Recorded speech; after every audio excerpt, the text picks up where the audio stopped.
Ang mainit na usapin sa social media hinggil sa umano'y paggamit ni PBBM ng ipinagbabawal na gamot sa mga senador ay tila nagbibigay liwanag sa mga kaganapan sa likod ng nakikita natin sa politika.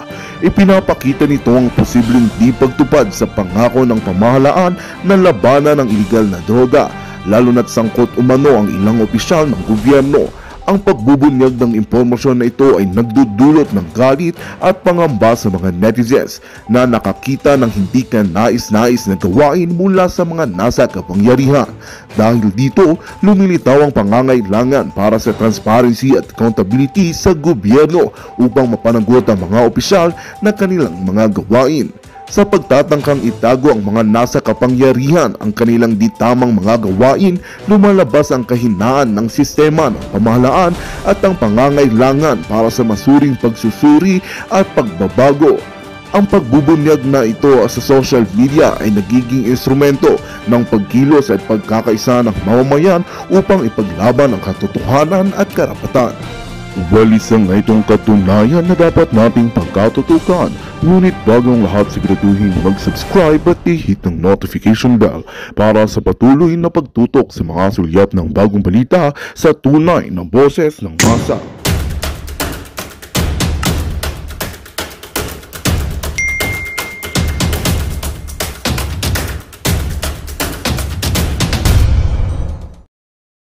Sa eleksyon na naman, basahin natin ang kalatsyang balita. Kinukonsidera na raw ng kampo ni Robredo na tumakbo sa pagkasenador sa halalang 2025 kasama ang kapwa opposition. They're not opposition. Magkakampi na sila. Kasi tahimik ka, kung opposition ka, you talk about the pulburon issue of Marcos Jr. You talk about the smuggling. You talk about the loto, lahat. Pero tahimik si Kiko Matching, si Leni, yung mga dating opposition, tahimik sila. Kasi, mga palangga, hindi sila para sa inyo. Para sila sa kanilang vested interest. Kasi ang tunay na totoong gustong magbago ang bayan o Pilipinas, 'di ba, sa bawat issue na nakikita lang ng mali, magsasalita sila. Sino bang nagsasalita dito, 'di ba? Ako, halos araw-araw nagsasalita ako simula 2022. Na wala naman akong pinangarap na ako ay magkakandidato sa 2025. So, you open your minds kung sino itong mga taong ito. Okay, kayo mga dilawan, okay, na nakikinig ngayon sa akin, kausapin ko kayo. Talo tayo dito. 'Di ba? Kaya kayo nandyan, kaya kayo nakikinig sa akin kahit dilawan kayo, dahil nakita ninyo na nagising ako, na ang isang maharlika na dating, kinagagalitan nyo, ay hindi hindi naging bulag na nakita ang kababuyan ni Lisa at ni Kuting Jr. 'Di ba? Itong mga pinagtanggol nyo, sila Kiko Matching, sila Leni, sila lahat, nasan sila? Ngayon pag-uusapan ang pagtakbo. So they're not for you. They're looking forward na makabalik sila sa pwesto. Kasi hindi ka pwede makikipaglaban sa tao na buhay. Sa 2025 na lang ako makipaglaban. Nasasabihin ko, galit ako sa ginagawa ng Marcos. Ganyan. No, ang tunay na nagmamahal, kung ikaw man ay politiko o active ka sa social media, consistent ka. Kasi ibig sabihin, yung nararamdaman ng puso mo, apektado ka sa ginagawa nila. Like ako, apektado ako sa nangyayari sa Pilipinas sa ginagawa nilang kababuyan. Fireworks here, fireworks there, pagbabayad sa mga taong gusto nilang bayaran para mang-atake, panggigipit. Naapektuhan ako sa panggigipit kay Pastor Kibuloy, naapektuhan ka panggigipit kay Duterte, kay General Macanas, kay Attorney Glenn Chong, lahat. Diba? Naapektuhan ako kasi yun yung sinasabi ng puso ko at yun yung nararamdaman ko kasi hindi ako bulag. Hindi ako na, tiga, hayaan mo na muna sila mag-away-away. Marcos versus Marcos supporter, tapos sila, hayaan mo sila, ganyan. No! Yung kung ganyan ang dahilan mo, ibig sabihin, traitor, taksil ka sa bayan. Dahil ang tunay na nag-uupos o kritiko ka sa mga maling gawain, lahat ng mali, pakikialaman mo. Kasi maingay ka eh. Tignan mo si Ontiveros. Nag-iingay ba si Ontiveros sa loto? Nakitang-kita na nagpapanalo ng mga bogus? Nag-iingay ba si Ontiveros dito sa smuggling? Nung una nag-ingay siya pero wala na rin, napigil na. Eto kaya yung mga dilawan at mga pinklawan kayo, hindi tayo magkaaway, hindi niyo ako kaaway. Dahil itinahiya ko na kahit may patong ang ulo ko may bounty ang ulo ko, galing sa putang inang buwakan ng inang sinuportahan kong Kuting Junior at Ahas, patuloy ako nagsasalita. Eh yung mga politikong sinuportahan niyo, ano ngayon, mag-iingay na ngayon kasi 2025 election na. See, you open your mind.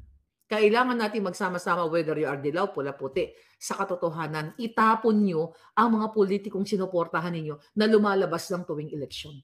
Kasi kung si Lenny, itong mga hinayupak na to, ay para sila sa inyo. Araw-araw sila nagsasalita laban sa disgusto nila o yung supresyon na ginagawa sa SMNI at supresyon na ginagawa sa ating lahat at itong pagpapanalo at lahat ng mga maling aktibidades ng gobyerno. Then, di ba, kung consistent sila sa pakikipaglaban, pwede natin sila suportahan. Paano mo susuportahan itong mga dilawan na ito? Hindi sila kumikibo ngayon. And they're waiting for 2025. Open your mind, dilawans, na mga palangga na nanonood dito. Okay. Ito paano sabi?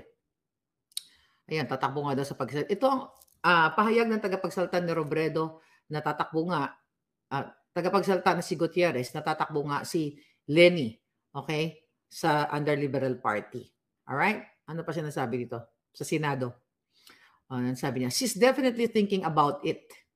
And definitely yung mga pahayag ng mga kalyado tulad ni De Lima, magiging konsiderasyon niya doon sa kanyang magiging decision for 2025. Okay? Yun ang sabi ng kanyang spokesperson. Sa forum na inasikaso ng Foreign Correspondent Association of the Philippines or FOCAP kahapon, sinabi ni De Lima na maging bahagi ang inisyal na kandidato ng LP ang mga sumusunod. Ayun, si Kiko Pangilinan, si Bam Aquino, at si Chel Jokno. Tingnan mo itong mga maiingay na to. Oh. Sige, balikan natin. De Lima, Pangilinan, Aquino, Jokno. Diba? Sila lagi ang nagsasalita noon. Marcos diktador nung naglalaban si Lenny at saka si Kiko Ting. Diba? Pero tahimik. Buksan nyo ang mga isipan at ang mga puso. Sino tong mga to? Hindi sila para sa'yo. Hindi sila para sa Pilipino. Para sila sa pwesto. Kasi si De Lima tahimik. Kasi what? Pinalaya? Si Lisa Magsa naman ang author niyan. Puntahan natin si Rappler. Di ba tahimik? Yan ang mga numero. Kaya nga natin inaway yan eh. Kaya natin binoljak yung mga yan. Kasi Diktator Marcos, nung hindi pa nagising na binubudol tayo ni Marcos. Tignan mo sila tahimik. Wala silang pakialam ngayon, nanonood lang sila. Nanonood na kami sa away ng mga pulawan at yung mga nabudol. Hindi yan ang way ng isang politiko o totoo o leader na mayroong pagmamahal sa tunay na nangyayari at gustong i-expose o i-aware ang kanilang mga supporters. Hindi dapat binuboto itong mga hayop na kasi una-una pinalubog na natin sila. Huwag nyo na muling iboto to sa kanilang mga ambisyon. Kasi lumalabas lang sila sa oras ng eleksyon. Pero pagdating sa pang-araw-araw na naranasan ninyo sa ginagawa ng demonyong diktador, hayop lahat na buwakan ng ginimang gobyernong ito, tikom ang kanilang bibig. Again, hindi nila deserve na maging part ng gobyerno dahil sila ay pang vested interest lang. Tuloy ang chika. Tanging si Ontiveros lamang ang nanalo nilang senatorial candidate mula noong 2022. Dahilan para siya ang maging highest elected opposition official. Maliban kay Virus, tanging si Coco Pimentel lamang ang bahagi ng minority bloc ngayon sa Senado sa 19th Congress. Ano sabi dito? Sabi ni De Lima, we have not seen an alternative. We don't know the situation in 2025 and also in 2028. Who is that alternative? Maybe it's another strong man, sabi ni De Lima. See, they talk about the election. They don't talk about the issue now. Na araw-araw, di ba? Ang issue nga ulit sa Pwersahang Initiative na nagbabayad si Tambaluslos, lahat, wala silang pakalam. Serious, kalit siyang balita. They're talking 2025 and 2028. It's the same thing with Lisa Smugs na nang umupo siya, bumili ng property sa Iloilo para mag-establish ng mga residency para sa kanya, para sa kanyang mga anak, para sa susunod na halalan. Tahimik ang mga buwakan ng inang ito para ipasa ang Pwersahang Initiative para manatili si Kuting sa pwesto at itong mga hinayupak sa Kongreso. See that?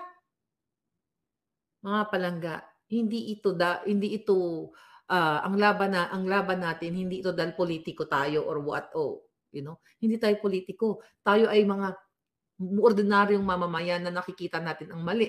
Pero itong mga tiyotang ginimis na ito, pare-pareho lang sila. Kung itong mga ito ang iniisip ang 25, 2028, mga palangga, then lalo kayong lulubog sa Pilipinas. Okay? Ano pa sabi? But it should be a different, more really into a transformation type of governance. Matatandaan kung mandidato noon sa pagka-presidente si Robredo noong election 2022, ngunit natalo kay Marcos Jr.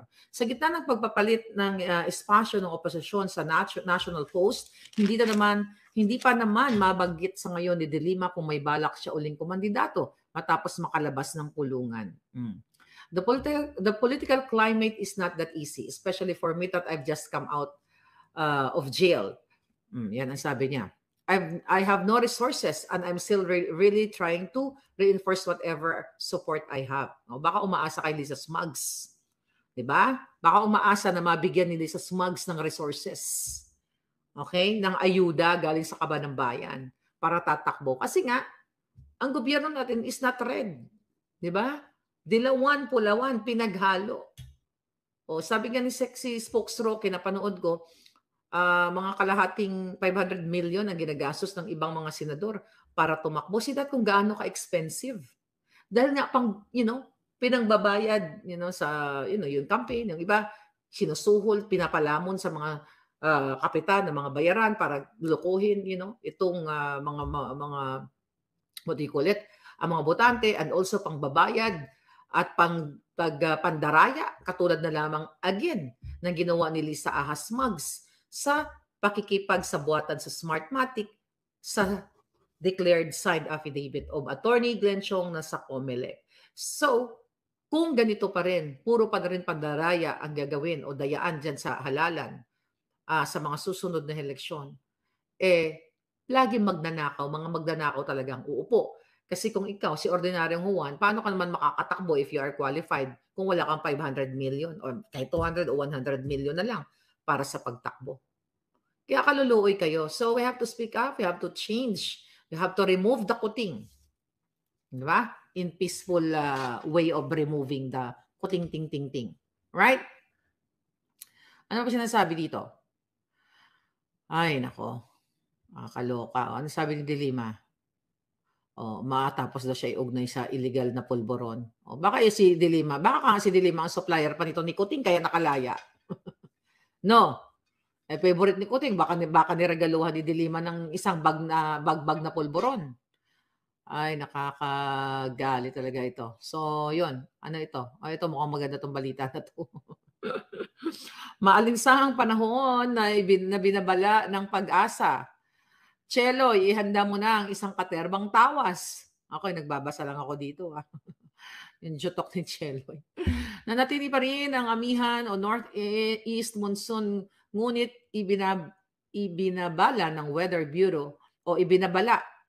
Bureau ang maalinsahang panahon, dala ng El Nino sa maraming bahagi ng bansa. Ayan, maalinsangan dyan, lalo sa Malacanang, puro masangsang ang mga amoy ng mga kaluluwa ng mga hinayupak na yan dahil sunog na ang kaluluwa nila sa Jempierno. Yan dapat tutukan nyo Pag-asa, buisit. Ayon kay Pag-asa Climatology and Agrometeorology Division Officer in Charge, Annalisa Solis, ang mga residente sa urban areas tulad ng Metro Manila ay mas malamang na makaramdam ng mas mainit na panahon sa hinaharap. Grabe ang init daw sa Pilipinas. Siyempre, mas mainit dito sa urban area kasi meron tayong tinatawag na urban heat island effect. Mas mainit dyan sa Malacanang, mainit ang nakawan.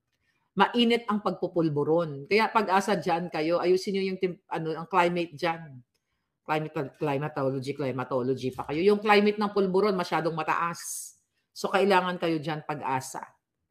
Kapag nagkaroon ng init, ng init ang kipay ni Lisa, ayan, nahirapan ng mag-bounce back yung ating mga init sa itaas. Dagdag pa yan kung sa araw-araw ay walang ulap at din pagdating sa gabi, ng araw-araw walang ulap.